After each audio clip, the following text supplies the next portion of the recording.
I'm Dr. Tommy Rhee, and this is Kelly, my assistant and model today. My history goes back sports. I was at UCLA, chiropractor there. What gave me the fortunate working at these facilities were seeing their modalities, seeing what they were using. So UCLA, I saw what they were using. When you go into the professional world, and you see what the athletic training world. So that UCLA led me to like the track and field world. You see Olympians, and you see what the caliber of equipment and modalities they use.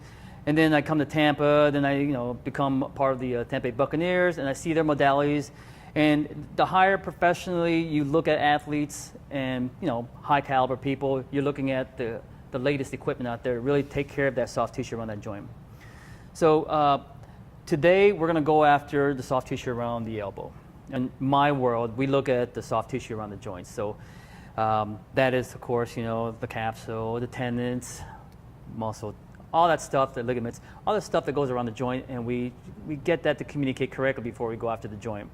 So with that principle, we want modalities to help us out. So if it's the piezo wave, laser, hyperbaric chamber, anything that increases your potential for that tissue around that joint to come back to a normal movement, that's what we like to utilize. So that's why this is a real good tool for those guys out there that really do like a lot of extremities, sports stuff, and a lot of like range of motion, a lot of like normal movement where patients have that issue with that end range where they feel that difficulty, or maybe something that loads with difficulty.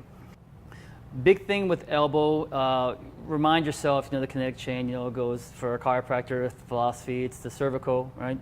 Cervical, brachial plexus, and then down from the shoulder, you got the rotator cuff muscle, finally to the elbow, and then it will continue on to the wrist. So you'll have patients that presents themselves with not just the elbow, but it's always a conjunction with something else. It's a shoulder and an elbow, or wrist and elbow. It's always a combination of two. So we all know our anatomy, and especially the muscles around that elbow. It either inserts or it starts, starts in the elbow, the medial, lateral epicondyle, and come down to the palmar side or the dorsal side of the hand. Vice versa, it may originate all the way up at the glenoid area, the coracoid process, somewhere down here in the shoulder, and it'll come down here. So don't just think that elbow is the narrow point. You have to broaden your scope a little bit and look at exactly what you're dealing with as far as the tissue, the origin, the insertion, or if it's a nerve entrapment. See the symptoms where it shows up, but trace up for the entrapment zone. And this device will help us diagnose quicker. So this will enable you to do a little bit of motion palpation, pinpoint the pain, and really target the tissue where you can actually figure out exactly what's going on and trace it. See where the original pain is starting at instead of where the symptoms showing up.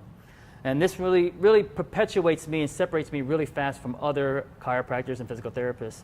Where this one, we want to utilize this thing, and then we want to test right after that use. So let's talk about the elbow. So we all know about the elbow, classic stuff. Classic wording you'll hear is a golfer's elbow, medial epicondyle, tennis elbow, lateral epicondyle, the humerus. You'll get a couple of nerve entrapments in here, and then we'll go a little distally for the actual median nerve where it entraps in the pronator.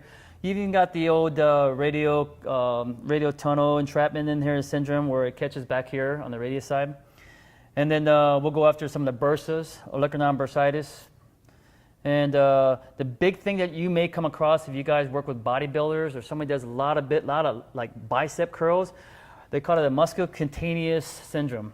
This is very cool because a lot of orthopedic surgeons will diagnose this as some type of cervical issue, and they'll maybe do like a nerve block or something like that to increase that growth in that or the activation of that bicep.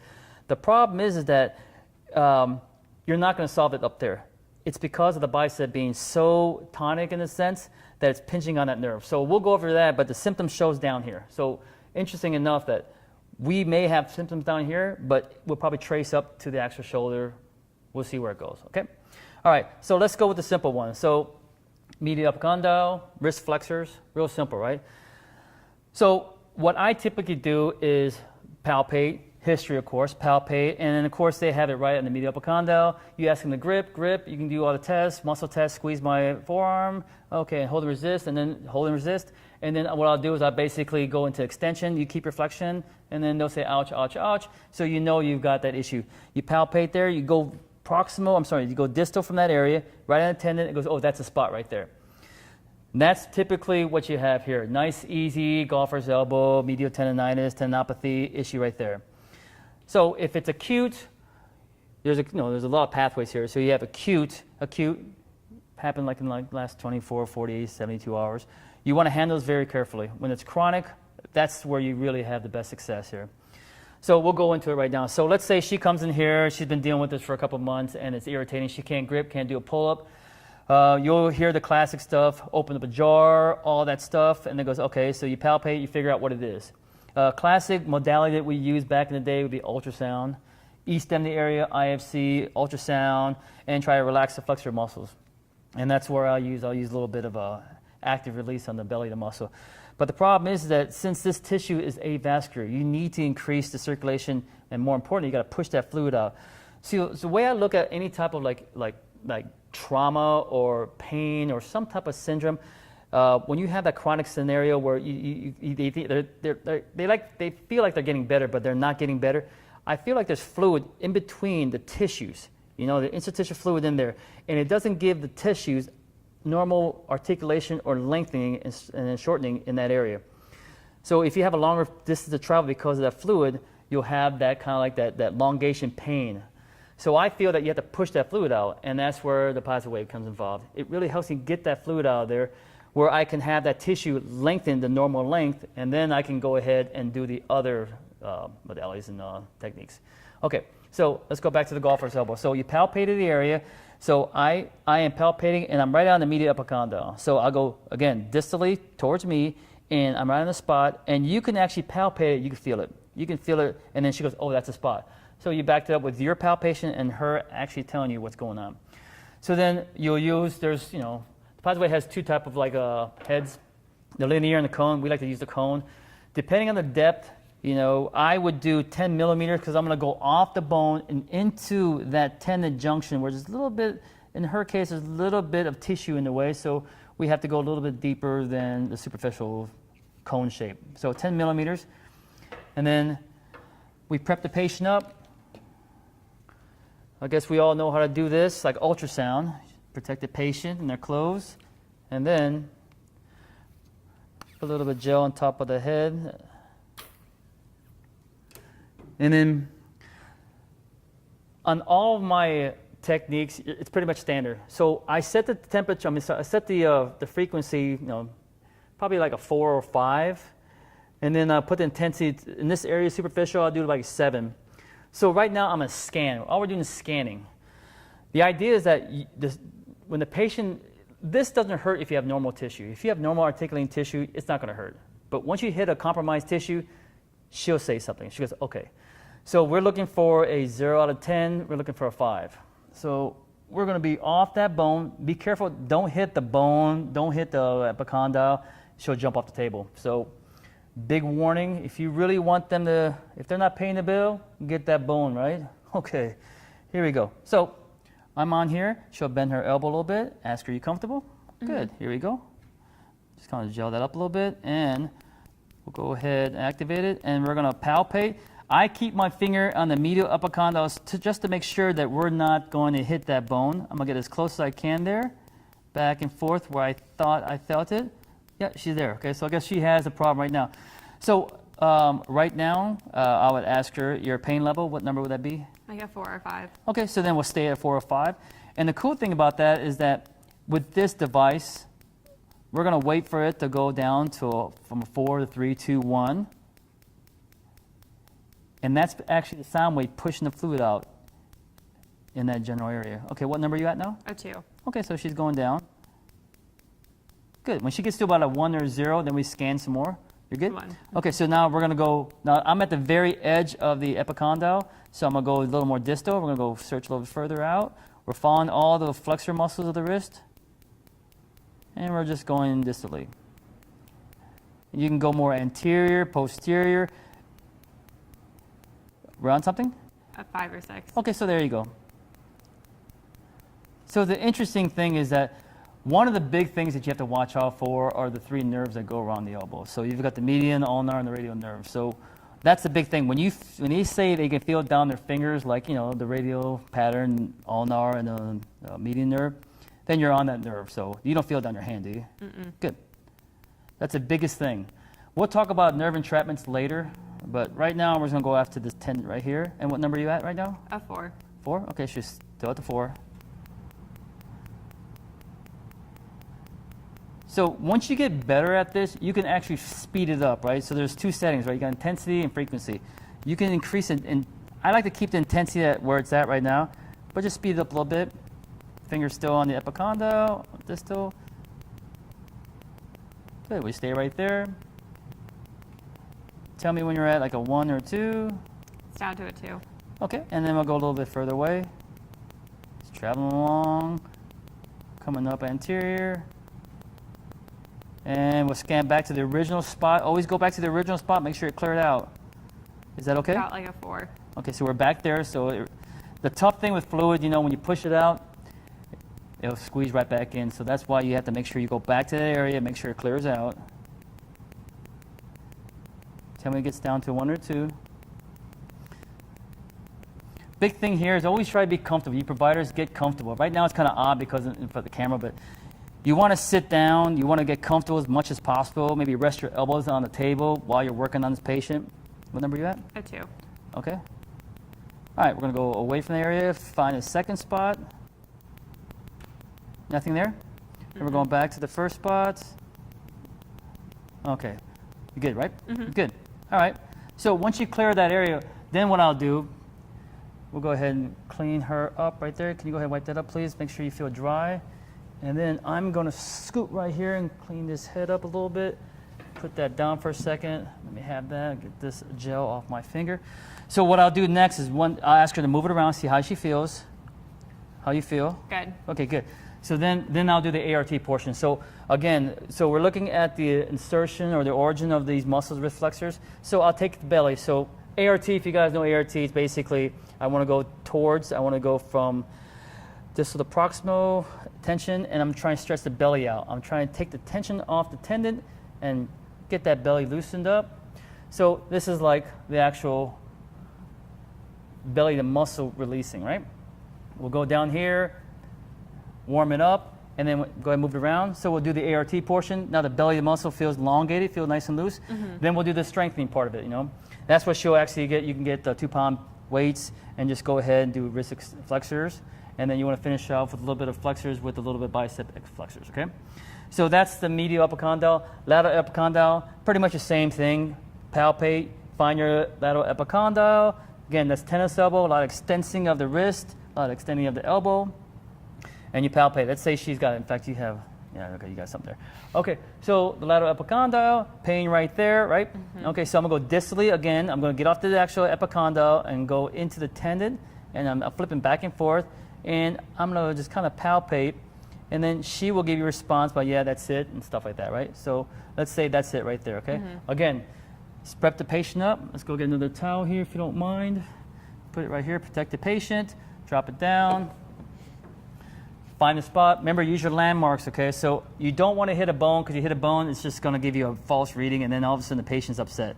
So again, hold your landmark, and then just like if you were to slide right by your thumb, because you know that you're not on that bony substance, structure, now you're on the tissue portion of it, okay? So if you really don't know where you're at, tell her to wiggle her fingers, and then the extensor will show up there, and that's where you're at, okay? And then you just basically do the same thing. You prep up, and then you go right off of your contact right here, so you make sure you got the landmark and you're not actually on that bone. And then you place your actual probe. Let's go in again. Let me clear your head. Let's go into it. So the cool thing about this is that you'll come across a lot of patients that have this pain, and they will say things like, okay, frequency is 4, intensity, we're going to go 6. So they'll say things like, you know, oh yeah, my PT can't handle this, or you see like those guys wearing those elbow sleeves or some type of like a chalk pad on their knee, on their elbow, and you know that they have that issue and they've been dealing with for like a long time. Well, that's the person you want to deal with. That's where you get the best results. Okay, again, landmark, hold down. Again, you're right at the edge, and then you turn it on. Oh, she's got it there too. Like an 8. Yeah, okay. So she's an 8. So what we're going to do is hold back. I'm going to drop my intensity down. And we're going to go again.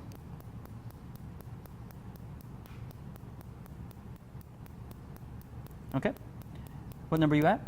A 7. It went down to a 2. What number are you at? A 2. Okay. All right, so then I'm going to go ahead and go a little bit more posterior. Scan up, follow the extensors, just scan around. Anything down here? Mm-mm. Good. And then we'll come back up here. Right about there. Okay, so we haven't cleared it out. We'll wait here for a little bit. So again, what you're trying to do is you're trying to get this device, the sound propagate through the actual tendon and push that fluid out. So what the cool thing about this is that you'll come across patients in your practice that are like just spine patients or something else that they always complain about their extremities, like the elbows, right? And you got your own technique.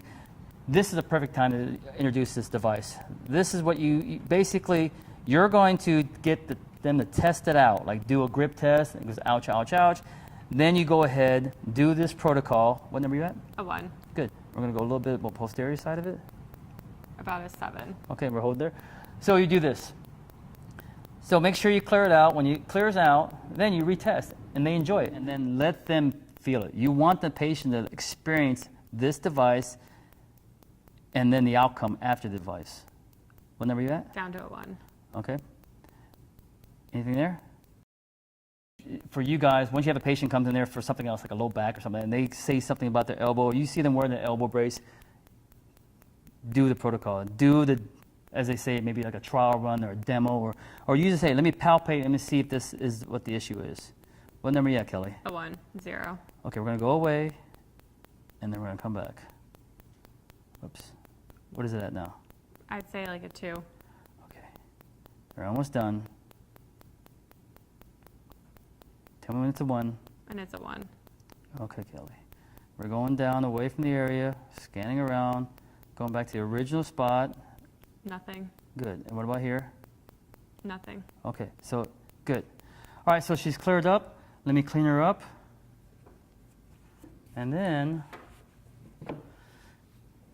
here you go. All right, and then you ask the patient to move it around, and then you can ask her to retest, okay? Move your elbow around. Good.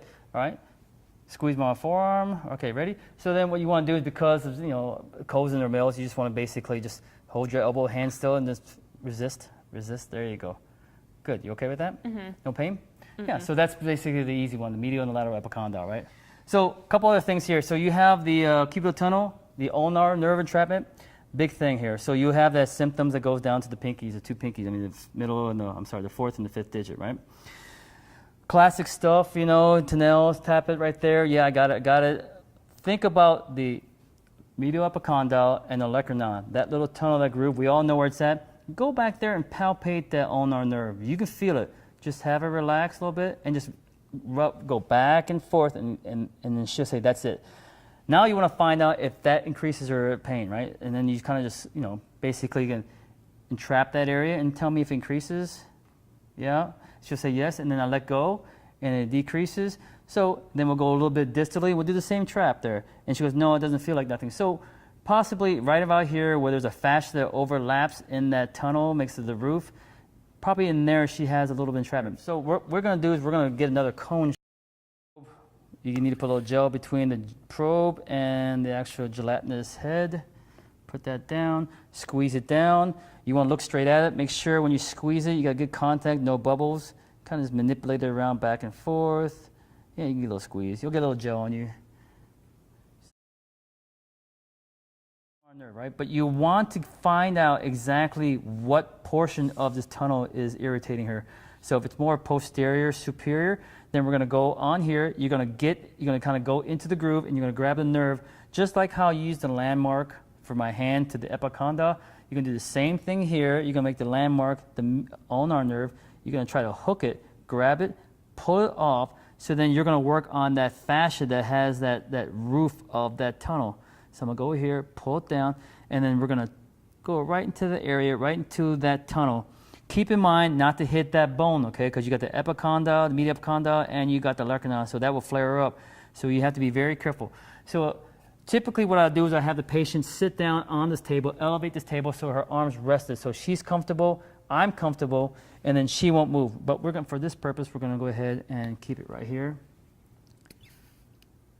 All right, so again, gel. You don't need that much gel in this portion here. So we're going to go with same frequency, which is 4 out of 8, and then our intensity, we're going to bring it down to about a 3 right now because we're in such a unique area here with three structures that may irritate her. So going back to the cubital tunnel, go ahead and just rest your hand on my shoulder. Good. All right. So I'm on the medial epicondyle, and there's a olecranon, and there's a groove, right? The tunnel.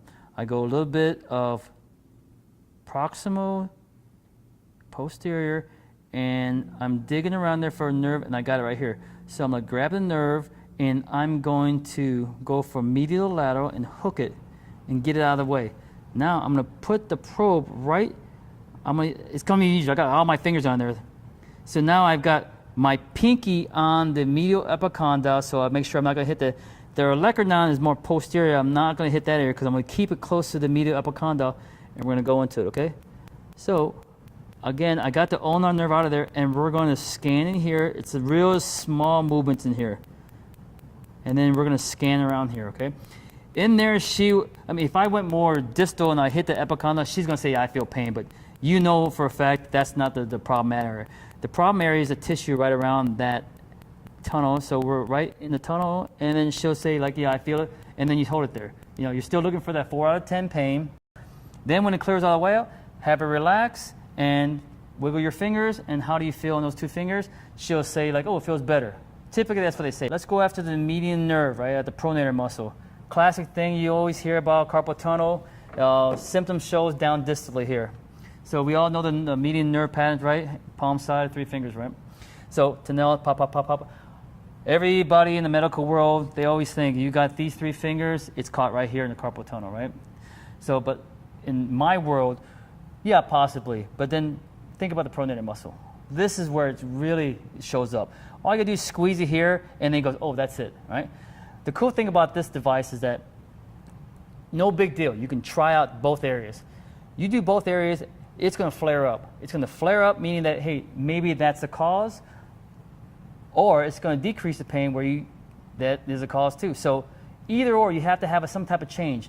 I look at change a good positive thing. If it gets worse, that's a good sign. If it gets better, that's a good sign. No matter what, you're onto something. Now it's up to you to find out why it's getting increased or decreased in pain, right? So I'll go after the pronator muscle, and let's say she shows up here, you know, numbness in the thumb, you got some atrophy and all that stuff, carpal tunnel, right? So she's scheduled for surgery, but she's here just to say, hey, I need to find another alternative. I don't do surgery. So you tap around here, yeah, I feel it. But then you go distally, go proximal to the pronator muscle and goes, oh, I feel it there too. Okay, so what I would do is I'll palpate, and you can find, if years of palpating, you know the difference between normal tissue and sclerotic kind of scar tissue up, right? You feel it right at the middle of that pronator muscle, there it is, right? Same thing. So, but this is a deeper tissue, so we'll go back to like a 10 or a 15 millimeter, but we'll keep it this length for now for this demo. And then again, prep up, frequencies, go to intensity, go right to that spot, hit it, right? Scan, scan, scan. When you find it, she goes, oh, that's it. Here's the thing, okay? You want her to really feel both the pain that she feels locally, or if it's shooting down, right? So if it's shooting down her hand and she feels it locally, that's interesting by itself because it could be the nerve and it could be the actual compromised tissue.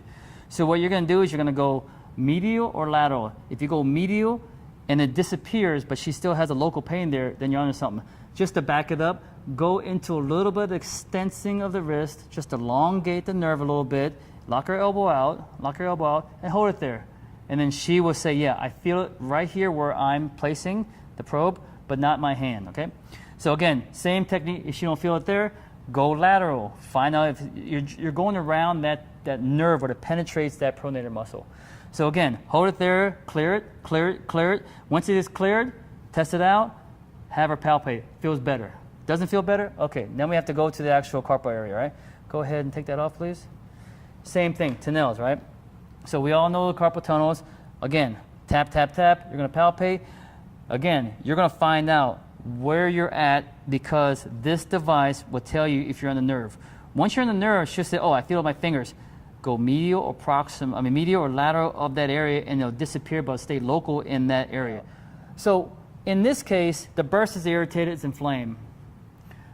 Acutely speaking, be careful. You can do the device, but don't go too intense with this thing. Now, I always think about when you have inflammation that's pretty large in a sense of like that like a big softball down there. Think about the drainage channel. Think about the lymphatic system. Think about the lymph nodes. Think about everything that can open up the channels to get this stuff out of here. So, classic stuff, elevate, ice, all that stuff, right? So we know about the generic treatment. But in this case, if you've got one that's acute, just find out, clear it out with the x-rays, make sure she hasn't fractured or not, and just make sure the bursa is still there. At that time, I would probably use a linear probe, a longer head probe where you can cover more of an area. You want to go ahead and get that fluid moving. All right, so going from this area, think about the bicep, okay? So the bicep, the tendon goes on what they call the radial tuberosity. But the interesting thing is that, they flex the elbow, clear it out, make sure it's not the brachioradialis, but it is the bicep, right? So you've got the bicep, brachialis, and the brachioradialis.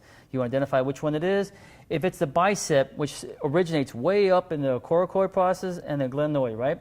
So when you see up in there, think about this. Think about this area being a problem, the symptoms, but up here could be the cause. It could be the shortened belly irritating it. It could be all the way up here with the labrum, where the long head of the bicep attaches to the glenoid. The glenoid is part of the labrum. So think about all those things.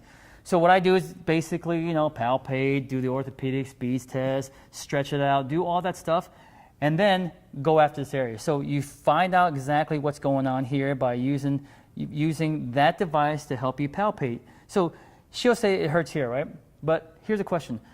Is it actually a tendon, or could it be something else? So I had an unusual case that came up that was a bodybuilder that had issues, couldn't contract the bicep muscle. And she had numbness on the side of the elbow. So, and then he was diagnosed with some bicipial issue, right? Some tendon problem. So he was going to some sports med guy, gave him the cortisone shot, the classic stuff that MDs do, right? Nothing gets better. So now they want to do some type of anterior release. They want to go in there and look around. So he came in to see me, and then, the pattern, I seen it before on, what was that? I think it was a javelin or a shot putter guy. So he had a lot of bicep movement, a lot of bicep action in his exercise. But the thing is that his bicep was very developed on that arm, but not developed on this arm. So he couldn't contract his bicep. So right away you think nerve, musculocutaneous nerve. So what gave it away was a numbness on the side of his forearm. So think right away that it's not actually the muscle or the tendon, it's actually the muscle impinging on that nerve. So I have to think of a way to get into the underneath belly of the bicep, pull it off the brachialis, and get to that nerve where it's entrapped. So I kind of palpate and I feel it. You'll feel a nodule. It's a very unusual feeling, but you guys know what it feels like. Well, then once you get that spot, use the plasma wave and then clear that area out. Stay off the musculocutaneous nerve. Once you're on the nerve, they'll feel it down here. Then you can go anterior, posterior, and work it. Just go all the way up to the axillary area, right? Because it penetrates right out of the coracobrachialis muscle, so you want to get up to that area. But right about here is probably the more likely area where it gets impinged. So again, if you come across somebody that doesn't have the ability to flex their bicep, numbness on the outside forearm, think musculocutaneous nerve entrapment, right? Go on here, take the bicep, the belly of the bicep, pull it up, right? And then go after that nerve right in there. All right, they'll tell you once you hit this positive wave, they'll jump. They'll say, "Oh, if I feel different, I feel something weird going on." That's a good indication. So here's the thing that I do that's pretty interesting that other offices don't do, because I don't have that much competition when it comes to unique things. If you look at all my modalities, I've got everything you can think of as far as like advanced stuff, and that includes this one. So the neat thing about that is that word gets out real fast. And then when you start speaking to primary cares that refer out, or other places like orthopedics or sports med doctors, you tell them what you have. You tell them that you've got a device that doesn't give you downtime for the positive wave. Because there's other devices out there that will give you downtime. And downtime is bad for patients because they think they're getting worse. You want them to feel better when they leave. So My best marketing idea is that I always tell these primary care guys when I talk to them, because give me your worst patient. Let me see your worst patient, and then they send somebody real bad. So then your job is to use this device, palpate, find exactly what you're dealing with, and then work around that tissue. If it's nerve or if it's the tendon, work that aspect of it, push that fluid out of there. Once you get that thing moving and then you stop, you retest them, they feel great. The cool thing about that is that it's in the marketing world, you know, it's not difficult once word gets out about what you have and what you're doing. The interesting thing is that this device is not a one-hit wonder. You have to have frequency. My classic frequency is probably 2 times a week for about 8 to 10 weeks. That's the best results, especially if you're getting them returned back to, let's say, a pull-up. So medial condo issue, they can't do a pull-up. They have a military fitness test coming up in 2 months, and they have to go ahead and they can't do a pull-up. So that's your best scenario. So I said, all right, we're going to do this. We're going to work the actual medial condyle, the tendon, the wrist flexors, and we're going to get slowly into exercise. So your first week, I always tell them the first week is that your body doesn't know what's going on, it's self-traumatized by therapy, or it got hurt out there. So your first week, you may go backwards. Second week, it's going to progress further. So then it's going to get better. The more important thing is that you're going to add exercise. You're going to slowly get them to do the wrist flexing and then the actual loading, and then you're going to slowly get them to a pull-up position. You're going to get them with assisted pull-ups, eventually to a pull-up, and then hopefully they're into doing their reps in their PT test. So use this device in conjunction with therapy. You really need to incorporate that. I know in chiropractic school, we were never like harped on therapy, but it's impossible for somebody in our world to treat people without biomechanics, to really move people. So I use this to help me perpetuate them through an exercise. It's difficult for her to come straight in here with this elbow pain that she can't wrist flex and all that stuff to do exercises. It's very difficult. I mean, you can do all you can, but until you clear out that pain, you're basically, you're fighting yourself. Clear the pain out, then do the therapy. So much better results. And the neat thing about that, again, is that if they were referred by the primary care or the orthopedic, you give them results. You give them findings. You give them, hey, 30% better, 50%. Have a conversation. Oh, hey, I'm doing this, I'm doing that. And then finally, they'll go back and do the follow-up. Once they find out exactly what you're doing, they'll say, all right, I got another guy. Because they don't want to look bad. Post-op patients, perfect example. They don't want to look bad, so they want to send them out and make them feel better, so then they look good. So that's the best scenario I like to have, is that worst case scenario patients. I say about 70% of our patients are either from other doctor's office, post-op problems, before surgery. Those are the patients that we like. We like challenges like that, and we have these devices, and this thing really helps us diagnose and treat, because it's very difficult to kind of like play around with it, look at the MRI and figure out what's really going with extremities.